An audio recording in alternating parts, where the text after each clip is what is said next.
Hey, what's going on, everybody? This is Travis with another episode of the Rep by Rep Strength Podcast. And today, I just want to talk for a few moments about some things I observed today at the gym. So, first day back at the gym from Thanksgiving, and I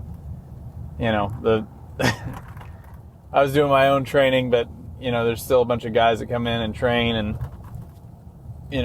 I just see what they do, and I can't help but laugh because I look back and I think, man, I used to do so much of this same stuff, but my training has changed a little bit over the years.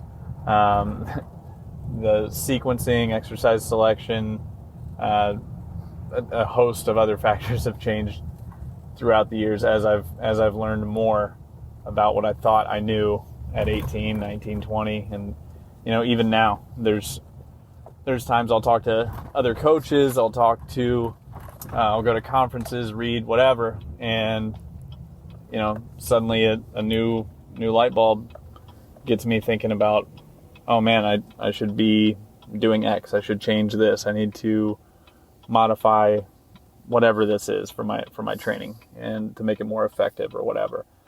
So this first group of guys that came in, it was they're ready to have big deadlift session following their turkey day. So they just come into the gym, no warm up of any kind. Everybody starts with 135, and there's technical failures across the board. One guy has his hips shooting up too quick. Another guy's at the bottom position during his setup for about a minute and a half. Another guy has complete improper foot placement, improper grip, and so on. So they've all got issues, and none of them know what those training issues are. But the fact that they're between 18 and 22 years old, they are all just going to keep slapping weight on the bar, and nobody knows any better. Everybody's ego is getting in the way, right, of efficient, effective training. So that was the first thing that I had noticed. Was I probably did the same crap when I was 18, 22, maybe even 24 years old. Was I had virtually no warm up. I didn't take care of I didn't do any kind of soft tissue quality work. I didn't do any kind of mobilizations. I just would come in the gym and just jump right into training. And a couple warm-up reps with the bar, I'm good to go. And then start in with my a couple warm-up weights, and then get right into my lifts. So again, probably not the smartest thing. I'm sure everybody does that at some point, but anyway, I just got a chuckle out of that. So second group of guys I saw come in, another pair of guys that are probably between 18 to 20, 18 to 22, I couldn't tell, but two of them, and each one of them weighs probably 140 pounds apiece. And for them, since it is Monday, that means that it is National Chest Day for 99% of lifters out there. So these guys were doing chest, and again, it kind of made me laugh because they at least had a couple warm-up sets, but they were just getting into it was just one RMs, and since they were doing singles, you would expect, like if you're doing singles, you're typically going to be working on getting the technique dialed in. Maybe if you're more experienced, you can handle a little bit heavier workloads. There could be a number of things you could be working on with singles, but these guys, again, given their age and their demographic, they are just maxing out because that's what their ego tells them to do, and that's what they've seen on social media, I'm sure, and what they think is the best thing for them. So the issue with that is all of their reps, all of their singles look completely different. And when you're a young lifter, the first thing you want to have dialed in that almost never happens is you want to have your technique dialed in.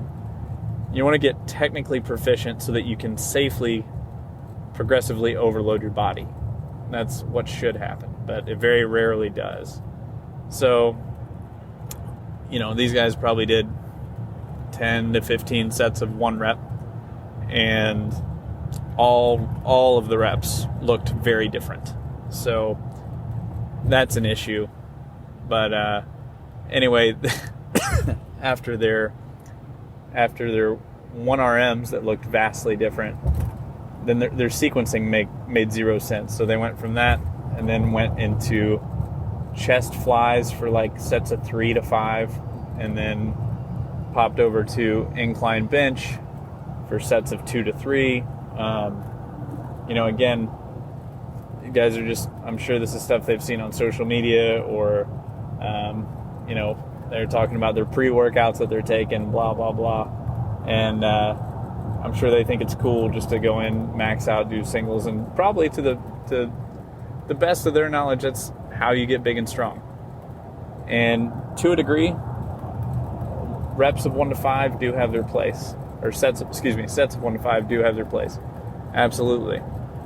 But the issue a lot of lifters have is they don't spend enough time with appropriate amounts of volume. They may do sets of 1 and 2, but in order to, in this case, for these two guys who are 140 pounds, I can definitely tell they want to build more muscle mass. They want to gain weight. But they are doing sets of 1, sets of 2, maybe 3 reps. And it's just, at the end of the day, it's just not enough time under tension. It's just not enough. The mechanical stress may be there, but their motor pattern is not good. And they just don't have the time necessary to build appropriate amounts of muscle. So that's an issue. They should be spending more of their time with sets of 5 to 10 predominantly. But anyway, final thing I just thought of that I saw again today in the gym was, another guy came up to me and he was talking about wanting to gain weight. So, I asked him to do a nutrition recall for just today. I had him download MyFitnessPal. All right, cool. He downloaded that. Go ahead and plug in everything that you've eaten. And this was about 4 p.m. today. So he was able to plug in what should have been breakfast, lunch, a snack or 2. And all he had today was 3 slices of Domino's pizza. That's it.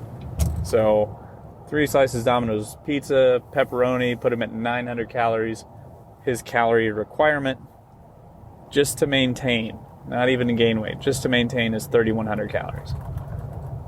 And he's got an early bedtime because he's got to get up early every day. So, where and how is he going to cram all of those calories in with only a couple hours left in the day? So, I get it. These are all things, all mistakes that I've made over the course of my career. Is going from a kid who was short and fat to still short but not as fat. So anyway, it's just things that I've seen and observed, and I'm hoping that these guys will seek out some knowledge and start asking some good questions and figuring some things out, because they will save themselves a lot of time and frustration. And at the end of the day, it's not all bad, because you figure out by trying different things, by trying different forms of resistance training, by trying different diets, different recovery modalities, you start to figure out and get a taste for what works, what doesn't work. So especially since all of these guys are in that demographic of 18 to 22, 18 to 23, they've still got plenty of time to get adjusted, get corrected about where they need to be in order to accomplish their goals. But anyway, just my daily observations, some things I see here and there. So if you guys have questions more specifically to your training, please feel free to drop me an email, jtbarrettfitness@gmail.com, or you can check out the Strength Circle, travisbarrett.com/community, and try it out for a week for free and see if it's a good fit for you, and get some more questions answered specifically to whatever your areas of concern are. So anyway, hope you have a good night, and I'll talk to you guys again soon.